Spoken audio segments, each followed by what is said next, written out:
बहुत पुरानी बात है।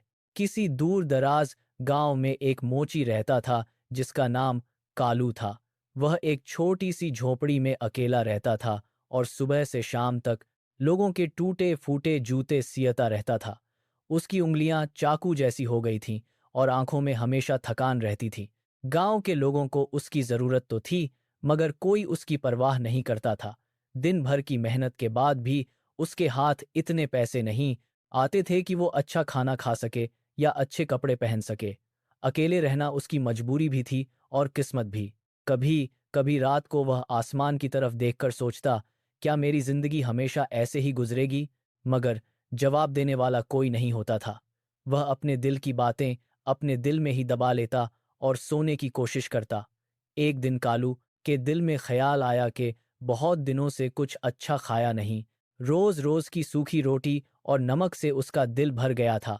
उसने सोचा, आज तो खिचड़ी बनाएगा, चाहे कुछ भी हो जाए। वो बाजार गया, थोड़ी सी मूंग की दाल और चावल खरीद लाया और घर आके चूल्हे पर चढ़ा दिया। धीरे धीरे खिचड़ी पकने लगी और उसकी खुशबू ने पूरी झोपड़ी भर दी। कालू का दिल खुश हो गया। जब खिचड़ी तैयार हो गई तो उसने एक बड़े से थाल में निकाल ली ताकि ठंडी हो जाए। फिर उसने सोचा कि इस दरमियान लोगों के जूते वापस कर आता हूं जो कल से रखे हुए हैं। वह थोड़ी सी जल्दी में था, मगर खिचड़ी ठंडी करने की वजह से रुक जाना जरूरी लग रहा था। इसलिए उसने खिचड़ी वहां छोड़ी और अपना गठरी उठाकर बाहर निकल गया। उधर जंगल से एक गीदड़ भी मारा मारा फिरता हुआ उसी तरफ आ निकला। वह काफी देर से भूखा था और कुछ खाने की तलाश में था। भूखा आदमी भी पागल होता है और भूखा जानवर तो और भी ज्यादा। उसने कालू का घर खाली पाया तो इधर उधर नजरें दौड़ाईं और अंदर घुस आया। आगे बढ़ते ही उसने देखा कि एक बड़े थाल में ताजी खिचड़ी रखी हुई है। खुशबू ने तो पहले ही उसे दीवाना कर दिया था। उसने आओ देखा न ताओ और मुंह मार दिया। वह जितनी जल्दी हो सके उतनी जल्दी खिचड़ी हाँप रहा था। न किसी का डर, न किसी की फिक्र। मगर किस्मत को कुछ और ही मंजूर था। अभी वह आधी भी नहीं खा पाया था कि वहां कालू आ गया। कालू ने अंदर आते ही देखा कि एक गीदड़ बड़े मजे से उसकी खिचड़ी खा रहा है। गरम खिचड़ी, मेहनत की कमाई और ये लूटन वाला मेहमान। कालू का खून खौलने लगा। उसने जल्दी से घर का दरवाजा बंद किया और बिना एक सेकंड गवाए गीदड़ को एक मजबूत रस्सी से पकड़ लिया और बंदी बना लिया। गीदड़ भागना चाहता था, मगर रस्सी ने उसे मजबूती से जकड़ लिया। कालू ने फिर एक मोटा डंडा उठाया और गीदड़ की ऐसी खबर ली कि बेचारा चीख चीख कर रह गया। थोड़ी देर मार के कालू थक जाता तो काम पे लग जाता, और जब कुछ सुकून मिलता तो फिर डंडा उठा लेता। गीदड़ डर के मारा अंदाजा लगा रहा था कि अगर यही हाल रहा तो रात भर में ही दम निकल जाएगा। गिद्धम रस्सियों में जकड़ा था, भागना नामुमकिन था और मारना खत्म होने का नाम नहीं ले रहा था। रात जैसे तैसे गुजरी। सुबह जब कालू अपना काम लेके बाहर निकला तो गिद्ध अकेला रह गया। उसने सोचना शुरू किया, अगर इस मोची के हाथ से जिंदा बचना है तो कुछ करना होगा। सिर्फ मनार करने से काम नहीं चलेगा। वह देर तक सोचता रहा। आंखों में दर्द था, जिस्म सुन्न हुआ था, मगर जहन चला रहा था।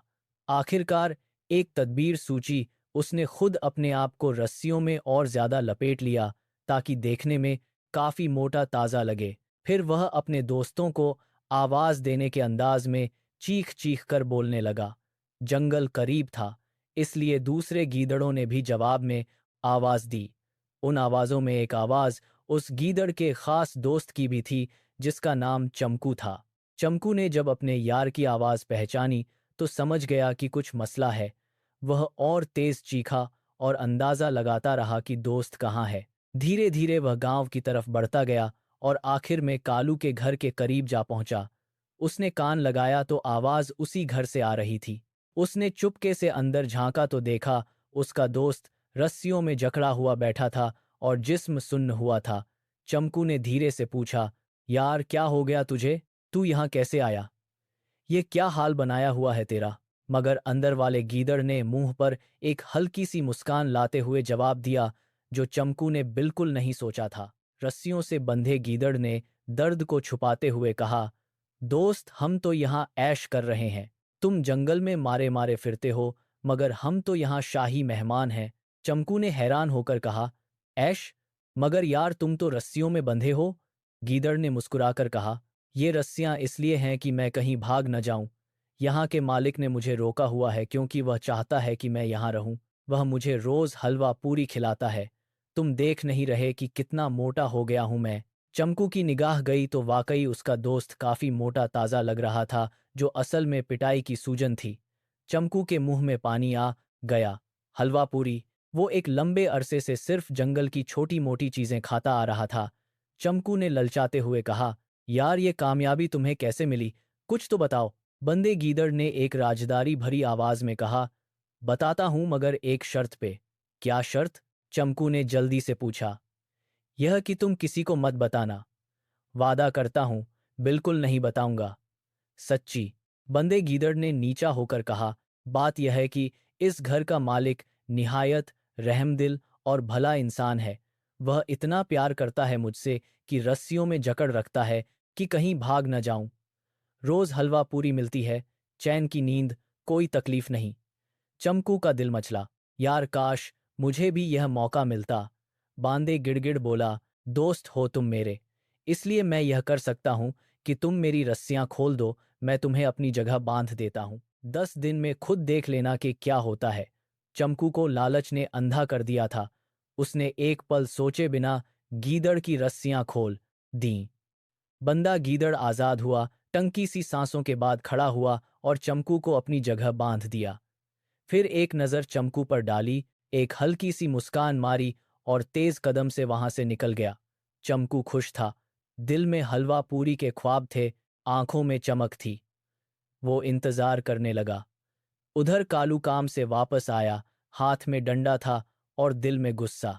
जैसे ही अंदर आया, उसने गीदड़ को देखा और बिना कुछ पूछे लगा दिया। चमकू चीखा, रोया, गिरगिराया, मगर कालू का हाथ नहीं रुका। थोड़ी देर बाद चमकू ने दिल ही दिल में सोचा, यह कैसा हलवा पूरी है जो पिटाई की सूरत में आ रहा है। जब चमकू ने देखा कि कालू थमने वाला नहीं, तो उसने इंसानों की तरह बात की, तुम मुझे क्यों मार रहे हो? मैंने तुम्हारा क्या बिगाड़ा है? कालू हैरान हुआ। पहले तो गीदड़ बोलने लगा था, अब दूसरा भी बोल रहा है। मगर उसने सोचा कि यह सब भी उसी का ढोंग है। उसने दो चार और डंडे लगाए और कहा, चमकू ने सब कुछ साफ साफ बताया कि वो कोई और गीदड़ है।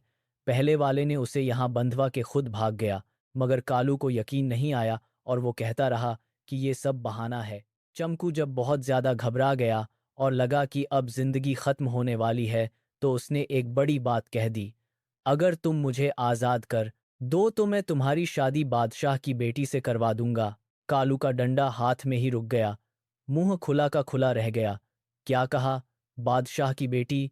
कैसी बादशाह की बेटी? कहा मैं एक छोटा सा मोची, और कहाँ बादशाह की शहजादी। चमकू ने कहा, मैं सच्ची कह रहा हूं, मैं वादा करता हूं। कालू ने सोचा, बिल्कुल झूठ है, मगर फिर अंदर ही अंदर कुछ बोला कि काश सच होता। उसने आखिर में रस्सियां खोल दीं और कहा, अच्छा ठीक है, मगर अगर वादा पूरा नहीं हुआ तो याद रखना क्या होगा। चमकू ने एक लंबी सांस ली और कहा, घर पे रहो, मैं बहुत जल्दी खुशखबरी लाऊंगा। चमकू घर से निकलकर सीधा दरिया के किनारे पहुंचा। दरिया पार किया और दूसरी तरफ जाके उसने इंसानी रूप धरा।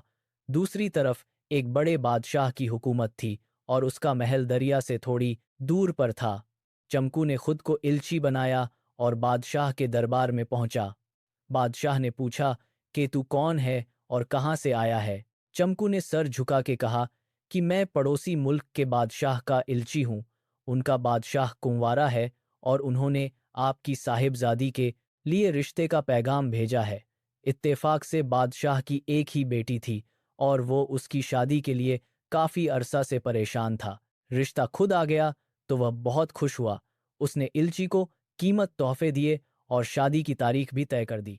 चमकू वापस दरिया पर आया, गीदड़ के रूप में आया और सीधा कालू के घर पहुंचा। कालू का दिल धड़क रहा था। उसने पूछा, क्या आया कोई जवाब?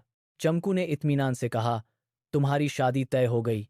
फलां तारीख को तुम्हारा निकाह बादशाह की बेटी से होगा। कालू ने हैरान होकर कहा, मगर मेरे पास तो फूट कौड़ी भी नहीं है। यह सब कैसे होगा? चंपू ने कहा, तुम फिक्र मत करो, सब मैं संभालता हूं। इतना कह के चंपू वहां से चला गया।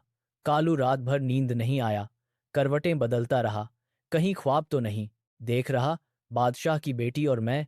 मगर सुबह जब चंपू वाकई आ गया तो कालू को यकीन होने लगा कि ये सब सच है। चंपू ने कालू को अपने साथ लिया और दरिया के किनारे ले आया। वहां एक धोबी कपड़े धोने आ रहा था। चंपू ने उसे एक सोने की मोहर दी और कहा कि ये सब कपड़े दरख्त और झाड़ियों पर फैला दो। धोबी को मुफ्त सोने की मोहर मिल गई, इसलिए उसने बिना सवाल किए सब कपड़े झाड़ियों और दरख्त पर फैला दिए। फिर चंपू एक रुई बेचने वाले के पास गया, उसे भी सोने की मोहर दी और कहा कि धुनी हुई रुई के गट्ठे दरिया के किनारे पहुंचा दो। वह भी राज्य हो गया। जब सब कुछ हो गया तो चंपू ने कालू को समझाया कि जब वो दरिया पार करके महल में दाखिल हो जाए तो कालू धोबी को इशारा करे कि वो कपड़े ले ले और रुई के बड़े बड़े गोले दरिया में डालता रहे, बाकी मैं खुद संभाल लूंगा। चंपू दरिया में तैरा और दूसरी तरफ पहुंचा। वहां फिर इल्ची बना और बादशाह के महल की तरफ बढ़ा। बादशाह छत पर चढ़ के बारात का इंतजार कर रहा था। उसने दरिया के उस पार झाड़ियों पर कपड़े देखे तो उसे लगा कि बारात ने पड़ाव डाल रखा है। वो खुश था। उधर कालू ने चंपू को महल में दाखिल होते देखा तो धोबी को इशारा किया। धोबी ने कपड़े समेट लिए और कालू रुई के बड़े बड़े गोले दरिया में डालने लगा। दूर से वो रुई के गोले गोटी काटी कश्तियों जैसी लगने लगे। बादशाह ने देखा और सोचा कि बारात कश्तियों में आ रही है। महल में खुशी का माहौल था। बादशाह और शहजादी तैयार बैठी थीं। चंपू ने महल में पहुंचते ही रोना धोना शुरू कर दिया। बादशाह ने परेशान होकर पूछा कि क्या हुआ, बारात कहाँ है? चंपू ने सिसकियों के साथ कहा, आलम पनाह बहुत बुरा हुआ। हमारे बादशाह बारात के साथ दरिया पार कर रहे थे कि एक जबरदस्त तूफान आया। कश्तियां सब डूब गईं। वजीरों, रिश्तेदारों। चंपू ने एक लंबी सांस लेके कहा, खुशकिस्मती से मैं और वो दोनों बचे हैं, मगर उनके कपड़े भी फट गए थे। एक गरीब आदमी के कपड़े पहनाए गए। वो अभी दरिया के उस पार अकेले बैठी हैं। बादशाह ने तुरंत हुक्म दिया कि सिपाही जाएं और पूरी शान ओ शौकत के साथ दामाद को महल में लाएं। सिपाही दरिया पार गए और कालू को, जो हैरान परेशान किनारे पर बैठा था, पूरी इज्जत के साथ कश्ती में बिठाया और महल ले आए। कालू की आंखों में हैजाई चमक थी। वह समझ नहीं पा रहा था कि यह सब सच है या ख्वाब। बादशाह ने जब अपने होने वाले दामाद को देखा तो खुश हुआ। कुछ ज्यादा सवाल नहीं किए, क्योंकि इल्ची ने सब कुछ पहले ही बता दिया था। शहजादी खूबसूरत थी और कालू अच्छे से आदमियों की तरह तैयार हुआ तो बुरा भी नहीं लगता था। दोनों की शादी बड़ी धूमधाम से कर दी गई। खाना, शहनाई, रोशनियां, सब कुछ था और कालू, जो कल तक गरीब मोची था, वो आज एक शहजादे की तरह बैठा था। शादी के बाद चंपू ने बादशाह से कहा कि आलम पनाह, अगर इजाजत हो तो एक बात अर्ज करूं। बादशाह ने कहा, बिल्कुल कहो। चंपू ने अदब से कहा कि हमारे दामाद का सब कुछ टूट चुका है, सब डूब गए। पीछे से खबर आई है कि उनका महल भी किसी ने ले लिया। अब वहां वापस जाना बेकार है, क्यों ना उन्हें यहां ही रखें। बादशाह यह सोच रहा था। उसकी एक ही बेटी थी। वह चाहता था कि वह पास रहे। उसने फरमान दिया कि दामाद को एक अलग महल दिया जाए और उन्हें यहीं रहना चाहिए। कालू को एक शाही महल मिल गया। चंपू कुछ दिन इल्ची के रूप में वहां रहा। फिर एक रोज उसने कालू से रुखसत मांगा। चंपू ने कालू से कहा, मुझे जाने की इजाजत दो। मैंने जो वादा किया था वो पूरा कर दिया। अब मैं अपने जंगल और दोस्तों के पास वापस जाना चाहता हूँ। जिंदगी का एक हिस्सा यहाँ बीत गया, तुम्हारा यहाँ गुजारा हो जाएगा। तुम्हारे पास सब कुछ है अब। कालू आंखें भर आया। उसने चंपू को बहुत रोका, मगर वो ना माना। कालू ने कहा, यार, तूने जो किया वो कोई और नहीं करता। तू मेरा सच्चा दोस्त है, तेरी याद आएगी। चंपू ने मुस्कुराते हुए कहा, जिंदगी में कोई चीज हमेशा नहीं रहती, मगर कुछ काम करते जाओ, कुछ यादें छोड़ जाओ, बस यही काफी है। इतना कह के चंपू ने एक लास्ट बार दोस्तों की सी नजर कालू पर डाली और पलट गया। दरवाजे से बाहर निकला, तेज कदम चला। और दूर जंगल की तरफ निकल गया। कालू देखता रहा और फिर वो मुस्कुराया, क्योंकि जिंदगी ने उसे बता दिया था कि मुश्किलें हमेशा अंधेरा नहीं लाती, कभी-कभी वो नया सवेरा भी साथ लाती हैं। सबक, अक्लमंदी और वफादारी की वजह से आज एक छोटा सा मोची शाही दामाद बन गया। जिंदगी में तकलीफ तो आती है, मगर अगर जहन काम करे तो हर मुश्किल का हल निकलता है।